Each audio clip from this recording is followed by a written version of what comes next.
levels of fluidity and grace found in swimming that few sports have. Every swimmer is born with a certain amount of genetic talent and the ability to improve. Swim Power has been designed to help swimmers of all levels and ages improve their technique and training so that performance and enjoyment of swimming can be enhanced.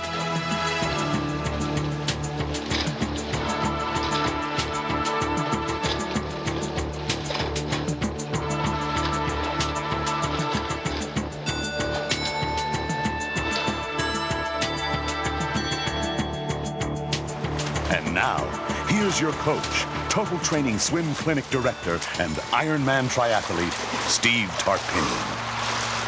Boy, that felt great.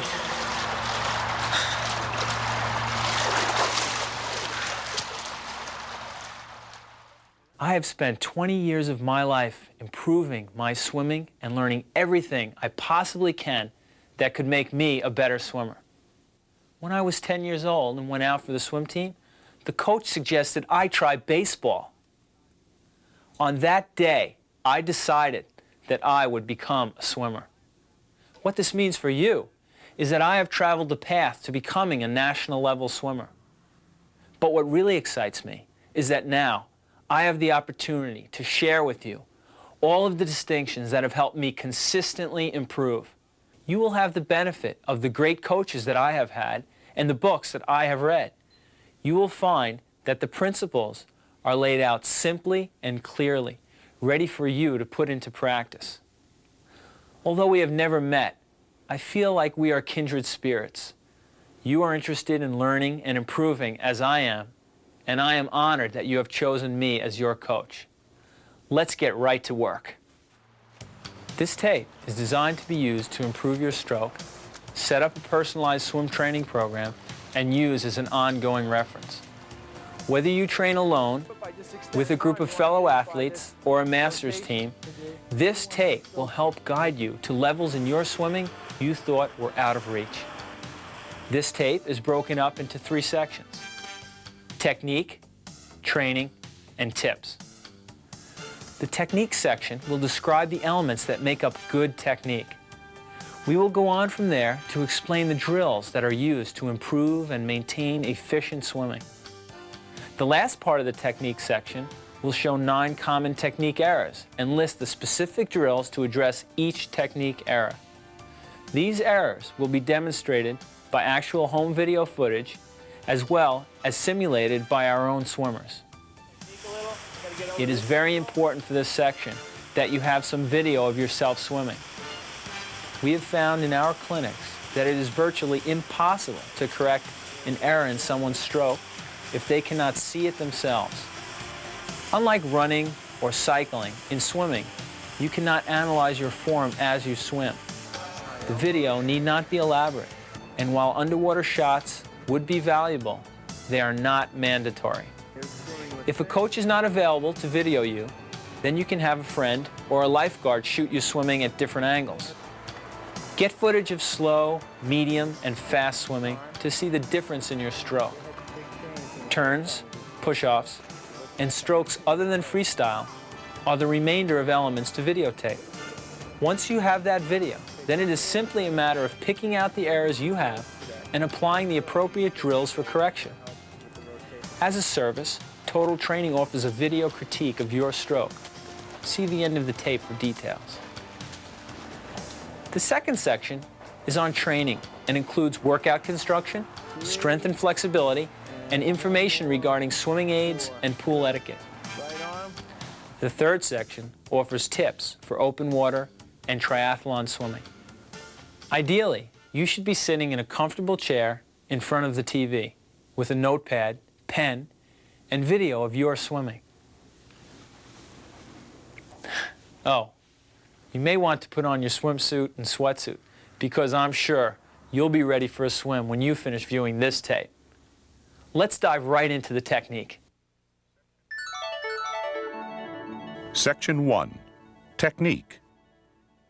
There are 2 elements to improving and enjoying your swimming, and they are technique and training. While it is necessary to address both of these, technique is by far the more important, or at least the foundation. The concentration of almost all swimmers is on training first. This is a fatal mistake because the swimmer ends up reinforcing bad habits.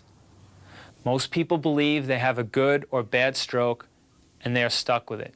This is simply not true. Any swimmer, even Olympic swimmers, can improve their technique. Every great swimmer I know does stroke work in every single practice. As a matter of fact, the slower the swimmer, the less important training is and the more important technique becomes. We frequently see people in our clinics who come in their off-season and are not in swimming shape. After making corrections to their technique, they easily swim a best time, solely due to increased efficiency.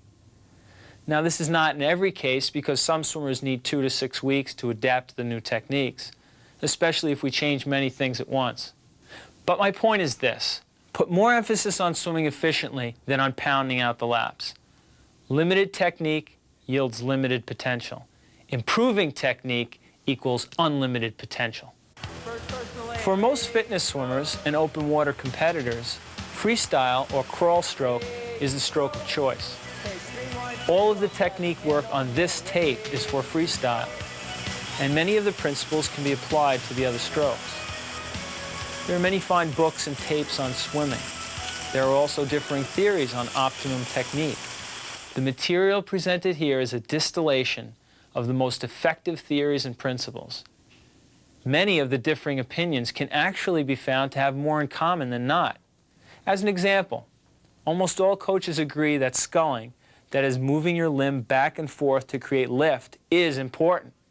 Some coaches believe you need to consciously think about this, while others believe it is a natural consequence of good rotation. There is no one perfect technique that takes everyone's biomechanics into account. Therefore, take the aspects of correct technique presented here that work for you. There are 5 aspects to freestyle technique, and they are arm cycle, rotation, body position, kicking, and breathing. Freestyle technique, the arm cycle. Since the stroke is one continuous cycle, there is no first or last phase. None of these phases are isolated. If one phase is performed incorrectly, then the entire stroke suffers. Let's examine these 5 aspects one at a time. The arm cycle is comprised of 5 phases. The first phase is the entry. The palm is slightly turned out and the elbow is almost fully extended. The shoulder girdle should be elevated. Hands enter just outside the shoulder.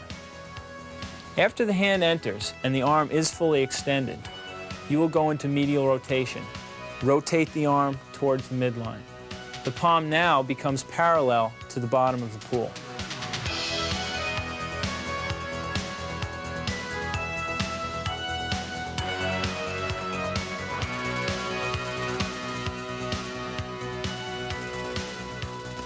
Phase 2 of the arm cycle is the elbow flexion or press. Bend at the elbow to prepare for the adduction phase. This is not a powerful movement, but prepares for the more powerful phase of the arm cycle.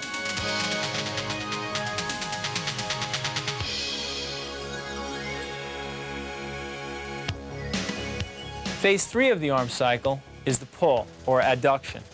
Literally, adduction is the movement of a limb towards the midline of the body. In this case, we actually mean along the midline, keeping the elbow bent and using the forearm and hand as one large paddle. Depress the shoulder and employ the muscles of the back to bring the hand past your suit. Be sure to finish your stroke. This is the power phase of the stroke, and it is an accelerating movement.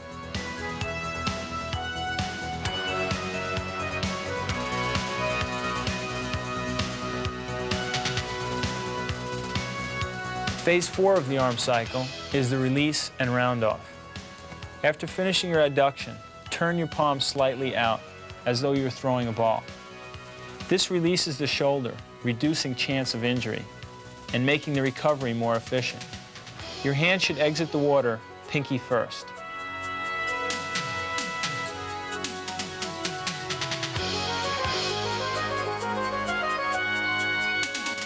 Phase 5 of the arm cycle is the recovery.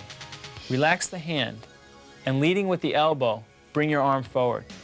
As the elbow reaches the shoulder area, the forearm and hand come forward, ready to enter the water again. There should be as little tension during the recovery as possible.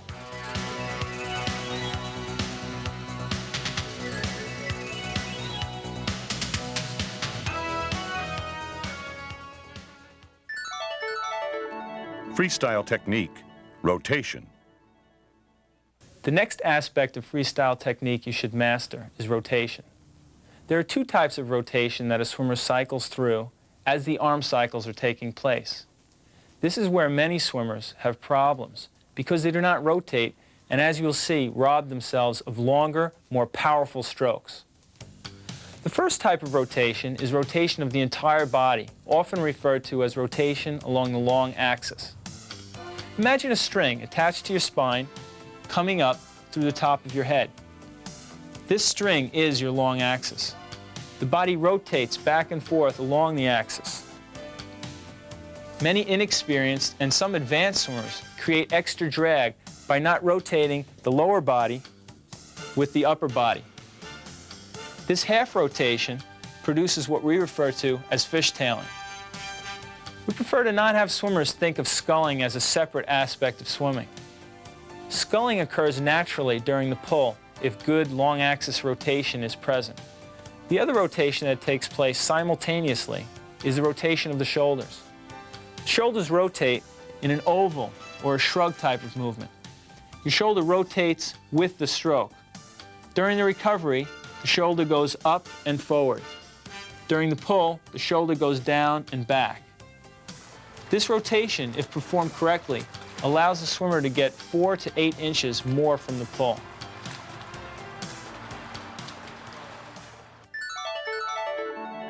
Freestyle technique, body position. Your body should ride almost flat in the water with a slightly upward angle. Your head should have the water line between your goggles and your hairline. Your shoulders should ride along the surface of the water, while your feet should be 3 to 6 inches below the surface. Think of a speedboat once it is planed off. Try to have the surface of the water hit your forehead between the goggles and the hairline or swim cap. We want to reduce the amount of drag as we move through the water. Any movement outside of the slipstream creates drag. Therefore, keeping the body aligned is very important. Letting your legs scissor or fishtailing is like sticking your hand out the window of a moving car. The drag exerted in the water slows you down. Freestyle technique, kicking. The majority of the kick takes place under the water.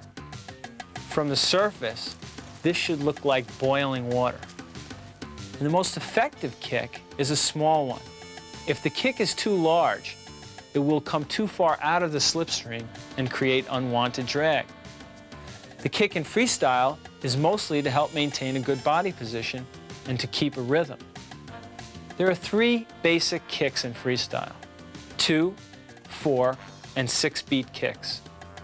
Some 4 and 6-beat kickers use a crossover between kicks. A 2-beat kick with 1 beat for every opposing stroke is ideal for most occasions except sprinting. Only in sprinting with a 6-beat kick is any appreciable forward propulsion gained. Try letting your kick rhythm come naturally and concentrate more on keeping the kick small than on how many kicks per stroke you do. Kicking movement needs to be initiated from the large muscles of the buttocks and the upper leg. Knee flexion is only needed at the very end of the kick, and even then is only slight. The toes remain pointed and the ankles somewhat relaxed, so that at the end of the kick, the foot snaps out slightly, creating a whip effect. To sprint, kick faster, not bigger. Many runners have terrible kicks in swimming because of a lack of flexibility in the tibialis anterior and other muscles. ankle flexibility can be increased. When using a swimming wetsuit, kick is counterproductive because the wetsuit gives you a great body position and kicking is hampered by the tight-fitting suit. The key to remember in kicking is keep it in the slipstream as much as possible. Freestyle technique, breathing. Proper breathing is part of rotation of the long axis. As your body rotates to the side, you should only need to turn your head slightly to get a comfortable breath. Always exhale fully with your face in the water before breathing. Do not hold your breath. The first lesson we teach children is to blow bubbles with their face in the water. If you find you are holding your breath, try the bubble blowing drill. It is never too late to learn the right way. Bilateral or alternate side breathing is a good way to balance your stroke. You breathe in a pattern of every third stroke in bilateral breathing. You could train hypoxically by breathing every fifth, seventh, or ninth, but unless you're training for a sprint event, the benefits are negligible. Single-sided breathing goes in even increments by breathing every 2, 4, or 6 strokes. Always race and do fast sets with whatever type of breathing feels most comfortable. Now I can hear you saying, how can I possibly keep track of all these technical coordinated movements? You can't. When freestyle is performed correctly, it is done with little to no conscious thought. We like to compare it to swinging a golf club. When we really connect with one, it's as though it just happened. All the lessons and effort finally show up when we let go. Therefore, the best way to work on your technique is to practice it one aspect or phase at a time. When it comes time for a fast set or a race, you literally let go and simply swim, letting your mind concentrate on things like pacing and effort level. Good technique is the result of repetition, and this makes it second nature. This is where the videotape of yourself swimming that I mentioned earlier becomes crucial. If upon viewing it, you see that dropping your elbow seems to be the biggest flaw in your stroke, then that's the only thing you should concentrate on during your stroke drill. You will work on that until you either correct it, get frustrated, or make progress. The only way to really know if you're making headway is to get a video update.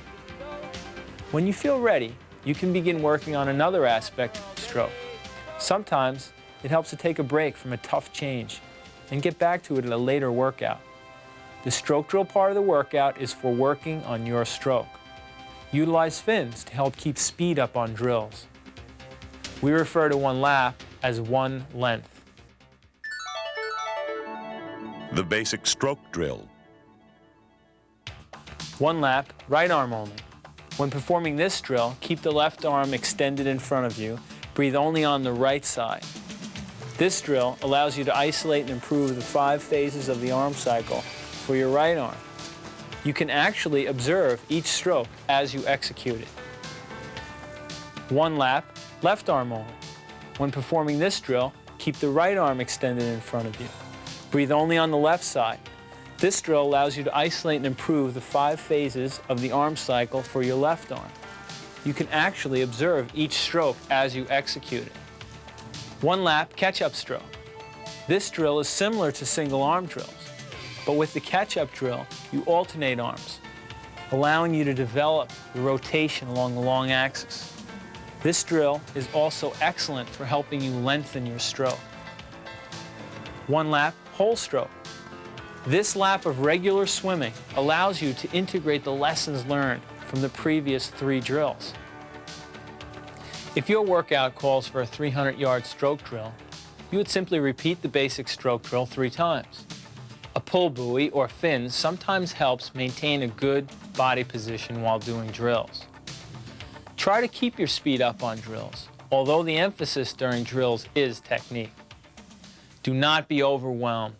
Just dive in and take it stroke by stroke.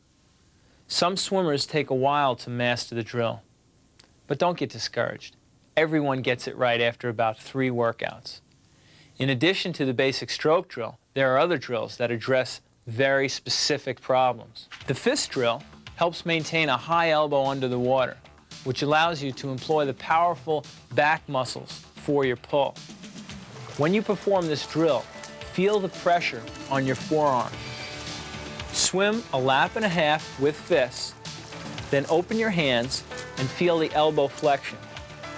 This is an excellent drill to do between sets due to the fact that we all tend to drop the elbow as we fatigue. The fingertip drag drill helps keep a high elbow on the recovery phase of the arm cycle. For this drill, simply drag your fingertips along the surface of the water until your hands are about 6 to 10 inches in front of your shoulder. Then enter the hand and extend with long axis rotation. The head-up swimming drill is for improving your body position. This is an advanced drill and requires you to kick forcefully. There are two ways to do this drill. The first is to allow the head to rotate with the body and watch the arm recovery. The second is to keep your head stationary, looking straight ahead. This is very helpful for navigating while swimming in open water. The count stroke drill is for lengthening out your stroke and playing with sculling.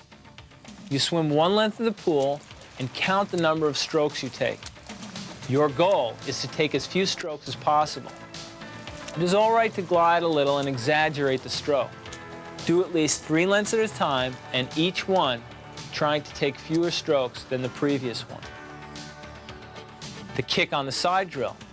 This drill helps your body rotation. After every 6th kick, take a stroke and change sides. It forces you to rotate the entire body and not just the torso. Notice how the pull is actually initiated from the rotation. Fins are useful for this drill.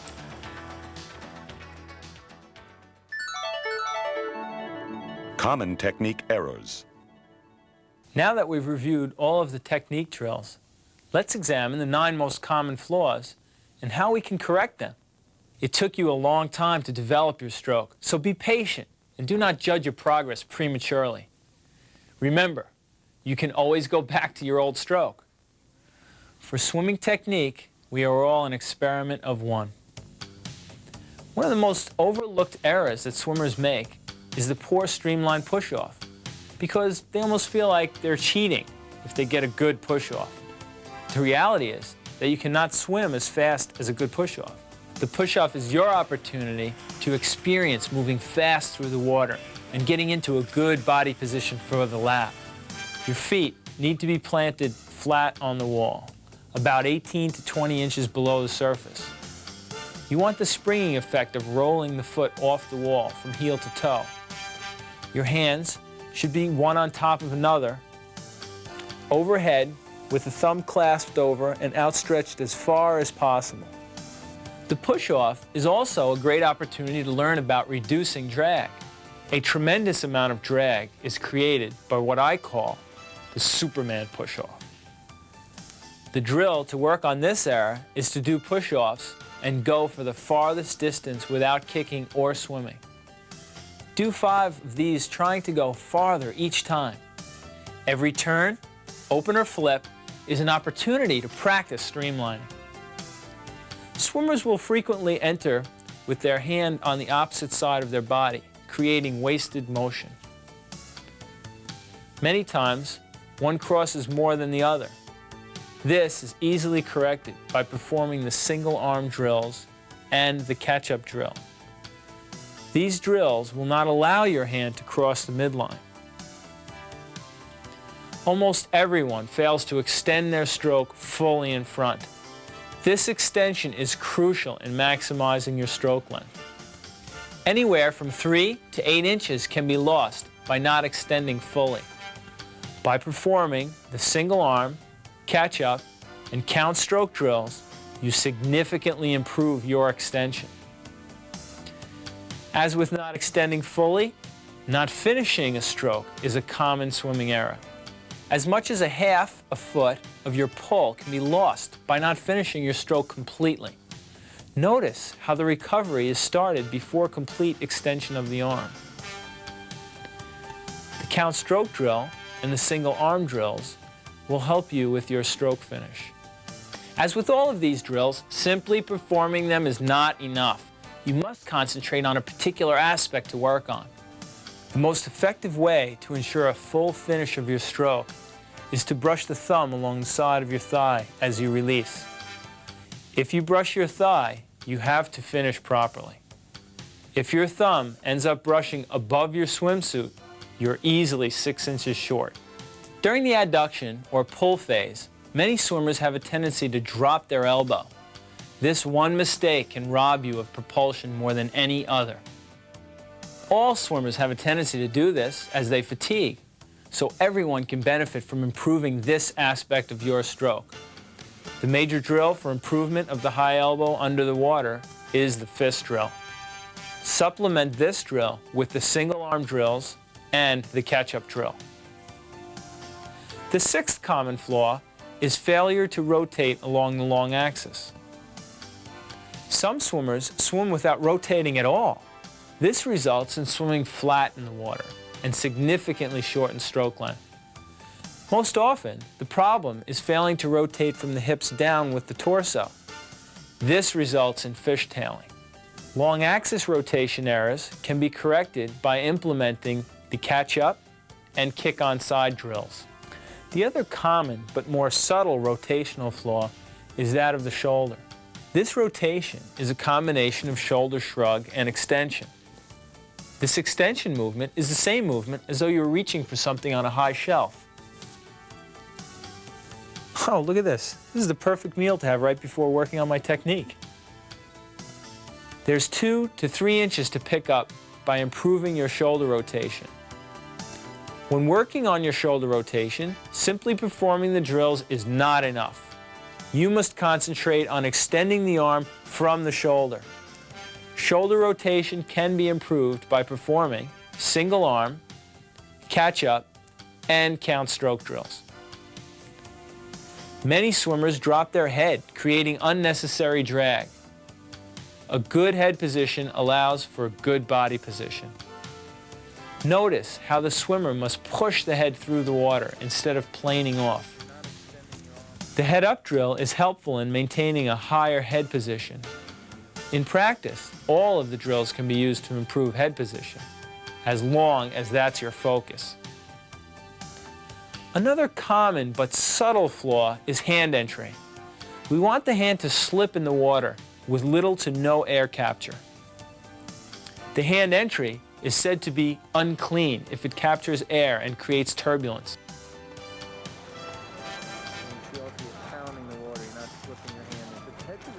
The best way to work on your hand entry is to practice single arm drills, catch-up drill, and fingertip drag drill, concentrating on slipping your hand into the water. Your hand should enter the water with the palm out to the side at about 45 degrees. Lastly, any discussion of swimming technique would be incomplete without mentioning flip turns. For many swimmers, flip turns signify the epitome of finesse and skill. As a swim coach, I am often asked, should I do flip turns? While flip turns are not a prerequisite for a good training program, they can make a big difference. Flip turns are not for competitive pool swimmers only. Fitness swimmers, triathletes, and open water swimmers get great benefit from training with flip turns. Flip turns allow you to maintain continuity as opposed to stopping at every lap to do an open turn. In addition to this concept of continuous swimming, doing flip turns is usually an indication of arriving as a swimmer. Anyone who does open turns knows how frustrating it is to swim faster than the swimmer in the next lane, and at the turn, the slower swimmer flips and gains a body length lead. Learning to do flip turns is a challenge and very rewarding when done properly. There are 3 phases to a flip turn: the approach, the flip, and the push-off. As with many new skills, it is advantageous to start at the end of the process and work back to the beginning. The best way to learn the flip turn is to master one phase at a time. Let us start with the push-off. To practice this phase, you want to push off on your back, and as you come off the wall, you roll over onto your stomach. This is referred to as the flat flip turn. As the name implies, you push off flat on your back. Remember to breathe out during the push-off. The middle phase is the flip itself, which is actually a somersault while moving forward. To practice this phase, you can do somersaults in the water from a standing position. This is the phase that most people have trouble with. If this movement is hard for you to get, then I suggest watching children performing this. When you actually do a flip turn, you will open up your legs more than when you practice a somersault. You want to pike your body by bending at the waist at an angle of 90 degrees. The first phase is the easiest phase, and that is the approach. It will take some time to gauge where to take your last stroke. When the last stroke is finished and both hands are at your sides, you are ready for the flip. The feet should be shoulder-width apart as they come over the body. Start by flipping a little far from the wall, and with each attempt, get a little closer. Most pools have crosses on the bottom and on the wall, but try not to get too used to these markings because they vary from pool to pool. What you really would like to focus on is the wall itself. If you have a good head position, your eyes should gaze about 3 to 4 feet in front of your head. That is just about the right distance to start tucking your head. As you can see, you need to anticipate the last stroke. One of the great things about flip turns is that you can adjust them on the fly. If you end up too close to the wall, you can just ball up. If you end up too far away, then you can open your legs up a bit and allow your momentum to carry you to the wall. The last thing to mention about flip turns is practice. Your first flips will not be pretty, but go for it anyway and commit to a finite number of turns per workout. Increase this number every week until you are doing flips on all turns. Missing a turn is common even for experienced swimmers, so do not allow that to discourage you. A racing dive is best practiced under supervision and is of most importance to the masters and age group swimming competitor. Do not practice the racing start without a qualified instructor present. Section 2, Training. Now that you have a good sense of how to improve your technique, we can set up some workouts to allow you to work on your stroke and improve your swimming fitness simultaneously. The suggestions here are general, and you can customize them yourself. They need to be periodized so you do not get stale. Swimming with a master's team is good because the coach gives varied workouts. The Total Training Swimmer's Workbook is an excellent tool for providing workout choices. Whether you train alone, in a small group, or with a master's team is really a question of what is available and personal preference. Always go to the pool with a written workout. You can change it if you need to, but going to the pool without a workout is like going into the supermarket and not knowing what to buy. You usually end up with the wrong items. Remember, do stroke work every practice. Do not simply go through the motions. Have a specific element you will concentrate on for the drill. Technique is by far the most important area of swimming in terms of looking for improvement. All the workouts in the world will not make a short pull longer. Only stroke analysis and correction will do that. However, in conjunction with perfecting technique is the content and structure of your workouts. Coupled with sound technique, great workouts make a great swimmer. To improve in swimming, you should swim 3 times a week over a period of 12 weeks. The bare minimum number of workouts to improve is 2 times a week.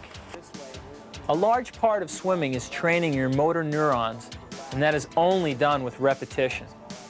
For the competitive athlete, 5 times a week is optimal. Each workout presented here can be completed in 30 to 60 minutes.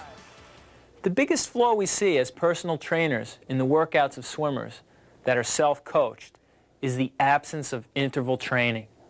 Long, slow swimming will make you good at long, slow swimming. Swimming hard for long swims over and over is not much better because you cannot attain faster than race pace. Interval training, the key to successful training. Interval training is not something used by competing athletes only. The body builds itself stronger by adapting to the stresses placed on it. The building of a strong, healthy body, in reality, is the controlled breakdown of the body. The human machine is truly remarkable in that it responds to stress by getting stronger. In using the word stress here, I am not referring to our usual idea of stress as mental or emotional and generally bad and/or draining. Stress can be good, especially when it is controlled. The great philosopher Nietzsche said, "That which does not kill me makes me stronger." Every athlete knows the validity of this quote. To relate this idea to swimming, one can see that great training is the result of controlled stress. Not enough stress, and we will not get much benefit. Too much stress, and we break down our bodies and risk injury and illness. Ready, go. Interval training is the best way to control the level of stress and ensure you keep on target with your goals. Setting up your workout may take a little more effort than simply swimming laps, but the rewards are worth the effort. Intervals add spice and variety to your workout program. One of the best interval workouts to do is a set of 100-yard swims, or 100 meters, depending on the pool you use. The interval time refers to how much time elapses between each push-off. If I instruct you to do 5 by 100 swims on 2 minutes, you would be swimming 100 yards 5 times. The interval, in this case 2 minutes, is the time you have from push-off to push-off, including the actual swimming and the subsequent rest period before pushing off again. In this example, you push off every 2 minutes. Let's say you go 130 for the 100. That would leave you 30 seconds rest before pushing off on the next repeat. There are 5 repeats to the set, in this example of 5 by 100s on 2 minutes. As you can see, the entire set takes 10 minutes. There are 3 variables in the interval equation: swim length equals L, repeat number equals R, and interval time equals T. R by L on T. In this example, R is 5, L is 100, and T is 2 minutes. For general fitness, you should select an interval time to allow approximately 30 seconds of rest. Pick total yardage for the set to be about half of your workout total.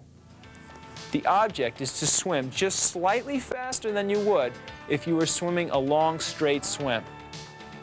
This is where the adaptive properties of the human body will be accessed. Try, if possible, to do intervals with a friend that is close to your speed. You will be surprised how interval training will enhance your training program. Taking the case of working out 3 times a week, there are 3 distinct workouts that will produce the best results.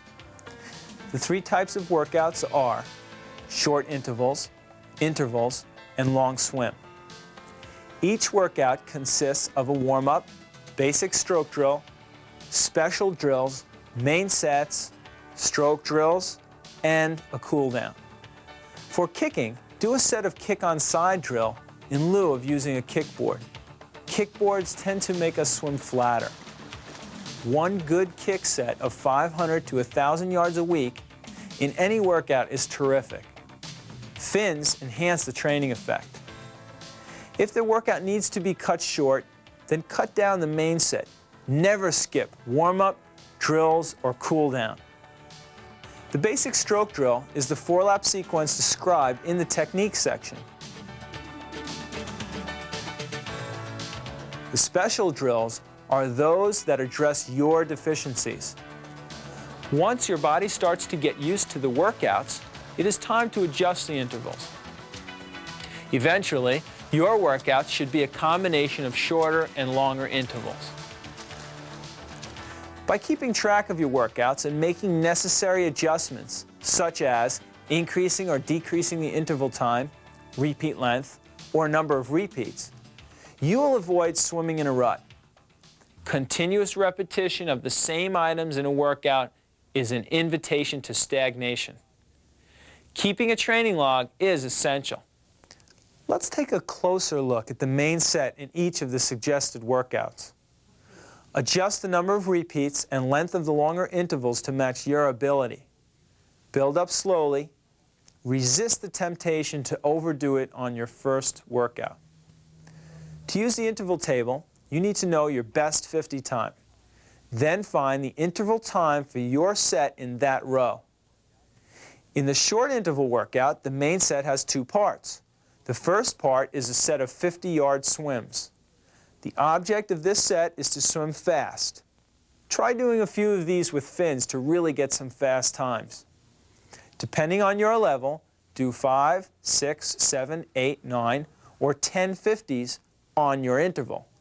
Between this set and the 100s, you should do a 2-lap fist drill to remind you to keep a nice high elbow on your pull. The second part of the main set is a set of descending 100s. Try to make each 100 faster than the previous one. In the long interval workout, the main set again has two parts, and the first one is the same set of 100s as in the previous workout. Again, do a fist drill or another drill between main set A and B. The second set is a set of 150 to 300-yard swims and negative split each one. If you are new to pace work, please be patient. This takes time to master. Negative split means swimming the second half of the swim faster than the first half. In the distance workout, you basically do a long swim to build confidence and to work on your aerobic base. Again, adjust the length of the swim to match your ability and fitness level. Progress about 10 to 20% farther every other week. Live by the phrase, train, don't strain. Always listen to your body. Sharp pain anywhere is bad, especially joint pains. Temporary muscular discomfort, on the other hand, is good and should be considered a positive sign that your training is progressing well. An optional part of your training program is stretching and strengthening. Any strengthening and flexibility program should address the whole body. However, there are some major areas to focus on for swimming. Overall flexibility is one of the key elements to health and performance. I will focus only on the shoulder on this tape. I urge you to develop a stretching routine that addresses the whole body. We first start by bending forward at the waist and doing circles with our arms. Do 5 to 10 in each direction. This brings blood into the shoulders and arms. Then, stand straight and clasp your right elbow with your left hand and assist yourself in pulling the right arm across your body. Hold for 1 to 2 seconds and repeat 8 times. Do the same with the other arm. As with stretching, I encourage a complete body strengthening program. However, there are certain exercises that address the power phases for swimmers. These exercises are lat pull downs and dips. A very efficient and effective way to strength train for swimming is to use a swim bench. Doing so utilizes the specificity principle. You will use muscles in the same way you would while swimming. Resistance swim benches are available for $300 to $800. Making your own device using surgical tubing is effective and will probably cost less than $10. Purchase approximately 6 feet of surgical tubing of a medium diameter. You can simply tie a loop in each end or attach paddles to the end of the tubing. Then loop the tubing around a stationary object and either bend at the waist or lie on a bench and do sets of elbow flexion and adduction. Go slow and concentrate on technique. Do 3 sets of 30 reps and move farther back as you progress. Section 3. Tips. Did you ever see the person who shows up at the pool with a scuba catch bag that has fins, paddles, and buoys in it? These items are used to either enhance the training effect and/or correct stroke problems. Using paddles and fins incorrectly is asking for an injury. The pull buoy is a very safe and effective device for specific training and for stroke work. In most triathlon races, a swimming wetsuit is worn. The main purpose of the wetsuit is for warmth, but as a side benefit, it increases your buoyancy. Since most wetsuits are of the sleeveless variety, the legs get the most lift from the neoprene. Swimming with a buoy can simulate the added buoyancy of the wetsuit and allow you not to kick. Kicking in swimming is not only for forward propulsion, but also for keeping the legs up, thereby reducing drag. When performing a stroke drill and concentrating on lengthening out your stroke, there is a tendency to get distracted by the amount of energy needed to keep your speed.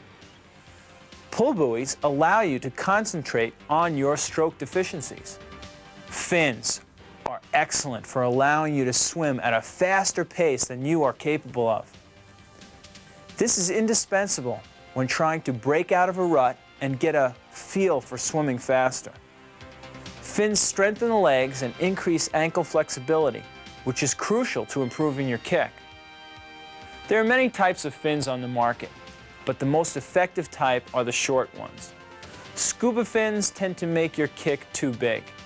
The key to a great kick is to keep it small and fast. In addition to this concept is the fact that pushing off the wall with a regular fin can have a suction effect and hold your feet on the wall as you push off. Paddles can do more harm than good. If your stroke is perfect, paddles can help in training, but otherwise should be used only for supervised stroke work. The reason for this is that paddles put a tremendous strain on the shoulder, and if used for prolonged periods of time with poor technique, can do damage to the shoulder joint. If you have paddles already, you can attach surgical tubing to them to make a strength trainer. Experiment with fins and pull buoys. You will find it perks up your training. Kickboards are okay. However, the kick-on side drill is more effective and teaches technique as well. Swimming etiquette. When swimming in a crowded pool, try to find swimmers who most closely match your ability. The most effective way to put many swimmers in a lane is to circle swim.